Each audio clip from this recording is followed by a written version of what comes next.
नमस्कार दोस्तों, आप सभी लोगों का स्वागत है आपके अपने यूट्यूब चैनल पर, जहाँ पर हम स्टॉक मार्केट से संबंधित जानकारियाँ आप लोगों के लिए लाते रहते हैं।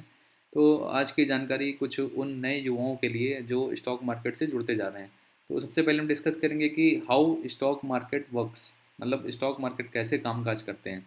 तो जैसे किसी स्टॉक का एक एग्जांपल लें कि उस स्टॉक का प्राइस जो है मार्केट में कब बढ़ेगा। उस स्टॉक का मार्केट प्राइस, अगर किसी स्टॉक की मार्केट में डिमांड ज़्यादा है और सप्लाई कम है तो उस स्टॉक का मार्केट प्राइस मार्केट में बढ़ेगा। और अगर उस स्टॉक की डिमांड कम है और सप्लाई ज़्यादा है तो उस स्टॉक का रेट मार्केट में कम होगा। और दोस्तों, चलिए हम डिस्कस करते हैं कि जो डिफरेंट कंट्रीज़ के स्टॉक मार्केट इंडेक्स हैं वो आपस में कैसे एक दूसरे से रिलेट रहते हैं। तो जैसा कि आप लोगों को पता ही होगा दोस्तों कि यूएस वर्ल्ड की लार्जेस्ट इकोनॉमी है। तो यूएस का मार्केट इंडेक्स है जो यूएस को रिप्रेजेंट करता है, वो डो जोन्स है।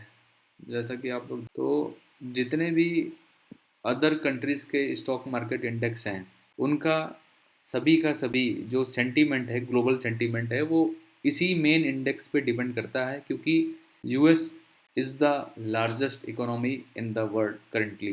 देन क्या होता है दोस्तों कि अगर यूएस के स्टॉक मार्केट इंडेक्स को, जैसे कि आप लोग देख रहे होगे कि मैंने अभी यहाँ सेम चार्ट पैटर्न पे यूएस के मार्केट इंडेक्स डो जोन्स और अपने अपना जो मार्केट इंडेक्स है निफ्टी 50 को यहाँ पर आप लोग देख देख पा रहे होंगे कि 5 ईयर के चार्ट पैटर्न पे यहाँ रखा है। तो आप लोग देख रहे होंगे कि लगभग दोनों की चाल सेम सी है।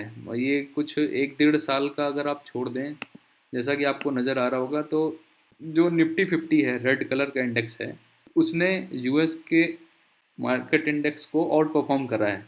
तो ये कुछ जो यूएस में मंदी का दौर है और वहाँ पर जो US Fed bank, central bank ने इंटरेस्ट रेट हाइक कर रखे हैं मैक्सिमम, तो ये मेन उसकी वजह से है। और अभी भी कई कई किसी भी तरीके से यूएस के रेट कट की खबर नज़र नहीं आ रही है, मतलब नज़दीक नज़र नहीं आ रही है। और जब आप लोग मानेंगे दोस्तों, जब ये रेट कट होना स्टार्ट होंगे तब स्टॉक मार्केट में एक बुल रैली आएगी।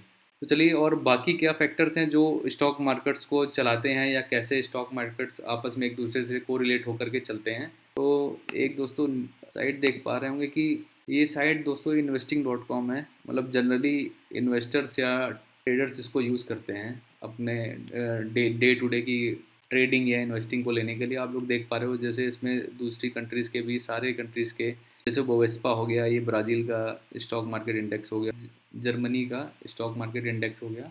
तो इसमें और दूसरे कमोडिटीज़ और एक्सचेंज वगैरह भी नज़र आते हैं। तो आप लोग मतलब कोरिलेशन क्या होता है कि जैसे डो जोन्स का इंडेक्स रात में जैसे ट्रेडिंग करके यूएस में क्लोज होता है, तो उसकी क्लोजिंग जो होती है वो हमारे मार्केट की ओपनिंग को डिसाइड करती है।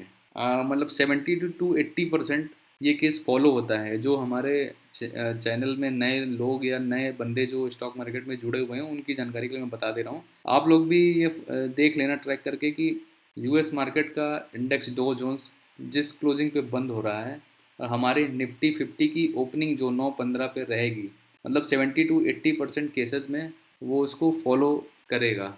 और बाकी की निफ्टी 50 की ओपनिंग के बाद जो यूरोपियन मार्केट चालू हो जाते हैं और अफ्रीकन मार्केट्स या एशियन मार्केट्स चालू हो जाते हैं, तो उनकी रनिंग पे और डो जोन्स के फ्यूचर पे हमारे मार्केट की डायरेक्शन तय होती है। तो कुछ ट्रेडर्स भी जो डे टू डे ट्रेड लेते हैं वो भी इस स्ट्रेटजी को फॉलो करते हैं। तो ये स्ट्रेटजी मतलब एकदम एक्यूरेट नहीं है या कोई टिप्स या रिकमेंडेशन नहीं है, बट ये ऐसा जनरली 70 to 80% केसेस में देखा गया है।